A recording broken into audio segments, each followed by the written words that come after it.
Hello, everybody, and welcome. I'm really happy to have Dr. Margo Roman from mashbet.com, who is possibly the most experienced holistic veterinarian who I've ever spoken to. Oh, thank you. Sweet. Well, it's true. You are. You've been practicing for a long A time. long time. It's hard to believe. I can't believe it's over 45 years. It's gonna be 46 years. It's too crazy that time just chunks by. And when I was in vet school, I tried to stop the moment and think about being in the anatomy class and how hard it was getting ready for that exam and how much I studied and worked and thinking 10 years from now I'll look back and go, that was such a hard time. But now I'm looking back 45 years ago. It's gone like that. Oh Just my a few God. years, right? How did we get that? I mean, I think I'm 27 or 28 years in practice, and it feels like a week or two some days. Yeah. So we've got a few people, we've got a few eyeballs live on the screen with us, and hello to everyone also who might be watching, on the replay on Facebook or YouTube or wherever.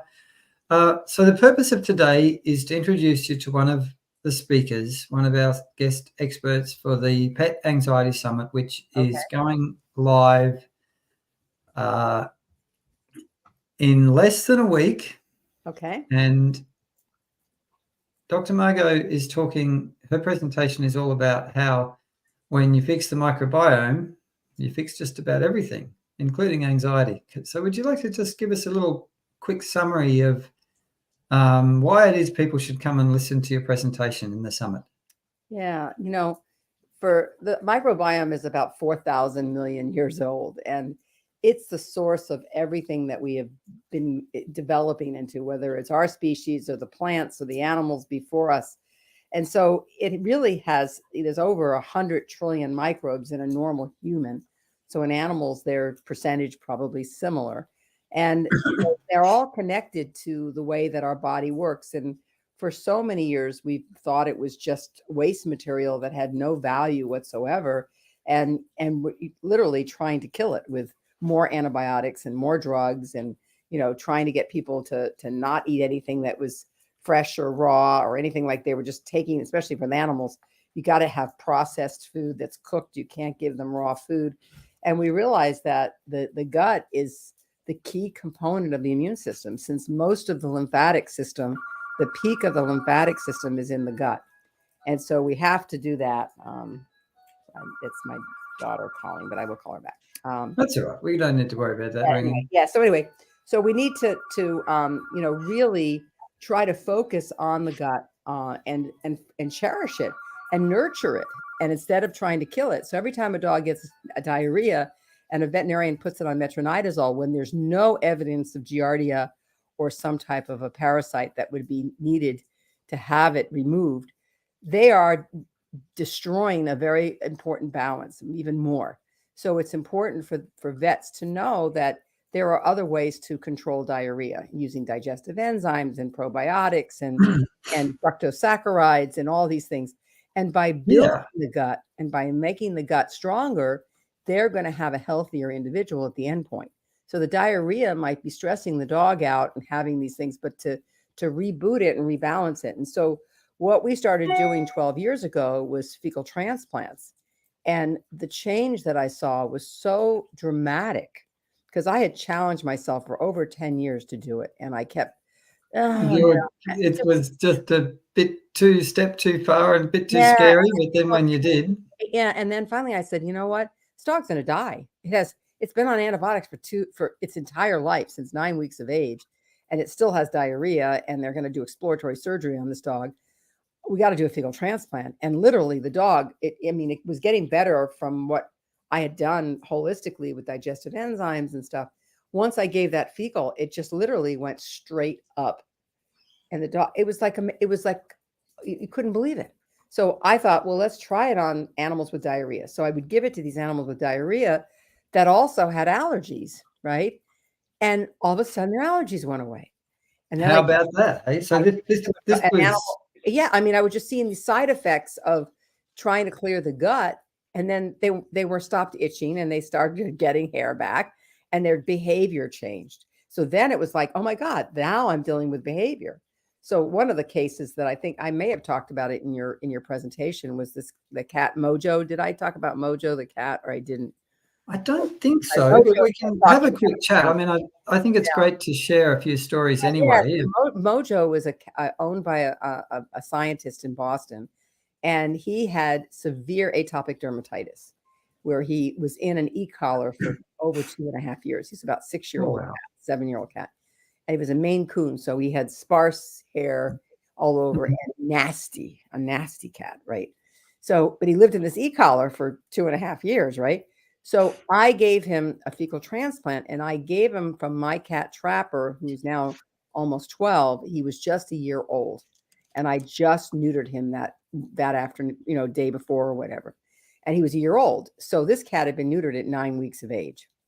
So at the shelter. So we gave him this fecal transplant for his, because he had stool issues, and I gave him the fecal transplant. She calls me 2 days later, and she said he stopped itching after 2.5 years. I said, nah. And she goes, yeah.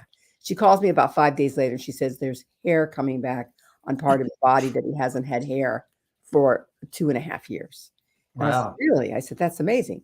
So she calls me 5 weeks later, and she said, he's great. He's happy. His hair is coming back in. He's so happy. She says, I want to do it again. And I said, why do you want to do it again? She says, I'm a scientist. I want to see how good he gets. Let's do it again. So she drove all the way from Cambridge to Hopkinton, and I literally gave her a piece of poop from my cat's litter box. That's how we did it. Earlier, we just popped a piece of poop in the mouth. That was it. No capsules, no slurries, no nothing. Just pop the poop.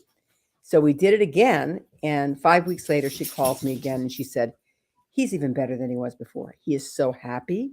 His coat looks gorgeous. She says, I want to do it again. And I said, why do you want to do it again? Because I'm a scientist. Right? So we did it again, and we same thing. I brought in a fresh piece of poop, and I was charging like $15 for this piece of poop, right?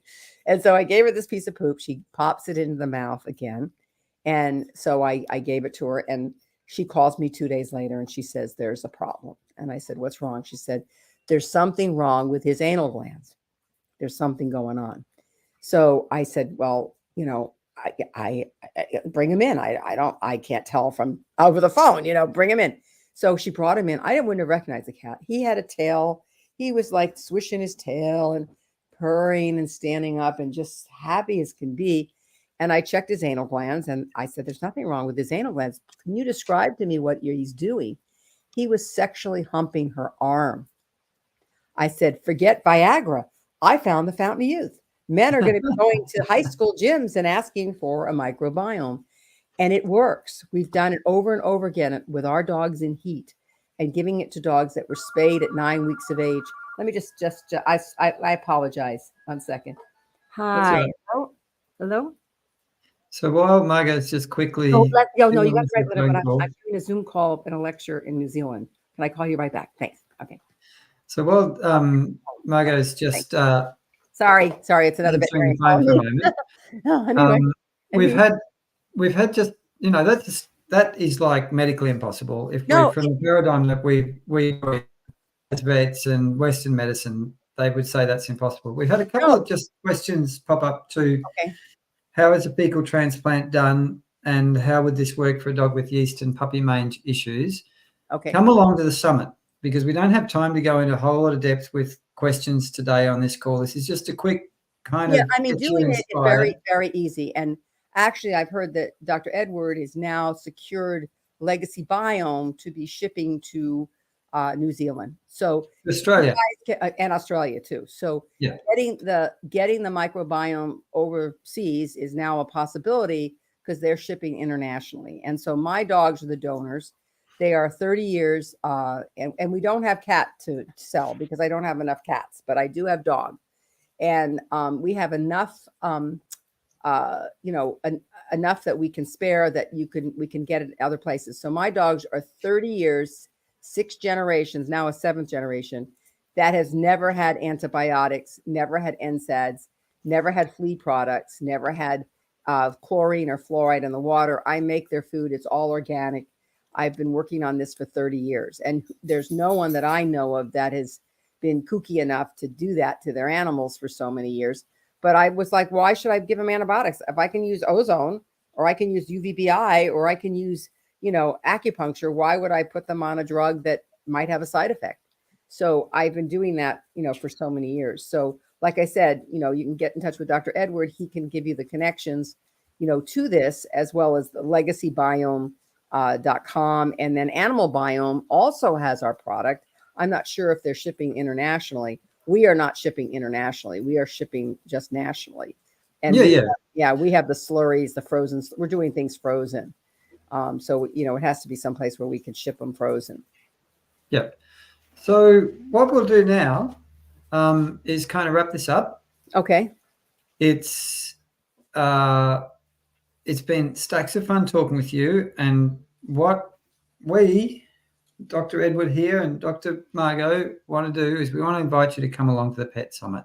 Mm-hmm. You'll see a link in the comments. Dr. Margo is going to share this video on her socials, so you might be seeing it on her social pages. She'll pop the link in where you can come in. It's free to attend live. We've got 4 days of astonishingly wise and amazing speakers sharing a whole lot of information about how to prevent and heal anxiety in your pets as holistically as we possibly can. Dr. Margo is talking about fecal transplant. We've got people talking about homeopathy and training and flower essences and essential oils and a whole lot of other things. I talk a lot about touch, using touch to regulate the nervous system, which then, you're saying that you've had animals with a fecal transplant, that you're working on gut issues, and their